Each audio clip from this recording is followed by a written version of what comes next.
100 বছর আগের একটি পুরনো জমিদার বাড়ির দেয়ালে ঝুলেছিল একটা অদ্ভুত ঘড়ি। শোনা যায় সেই সময়ের রাজার নাকি খুব প্রিয় ছিল এই ঘড়িটা। কিন্তু বর্তমানে সেই জমিদার বাড়ির ঘড়িটি ঠিকঠাক কাজ করলেও রাত 12টায় যখন এই ঘড়িটির কাটা যায় তখন সেই ঘড়িটা থেকে অদ্ভুত রকমের আওয়াজ আসতে থাকে। আমি আসছি, আমি আবারও ফিরে আসব। প্রথম দিকে ওই বাড়িতে থাকার লোকেরা এটা মজা হিসাবে নিলেও কিছুদিন পর একজন ব্যক্তি রাত 12টার সময় ওই ঘড়িটার নিচে নাকি এক বাচ্চাকে দেখতে পায়।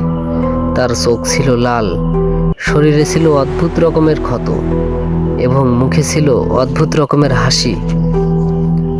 পরদিন সকালে সেই বাচ্চাটিকে কেউ দেখতে পায়নি, কিন্তু অবাক করার বিষয় চলন্ত ঘড়ির পেন্ডুলামটি থেমে গিয়েছিল আর দেয়ালে রক্ত দিয়ে লেখা ছিল, পরবর্তী তুমি। কে ছিল এই বাচ্চা?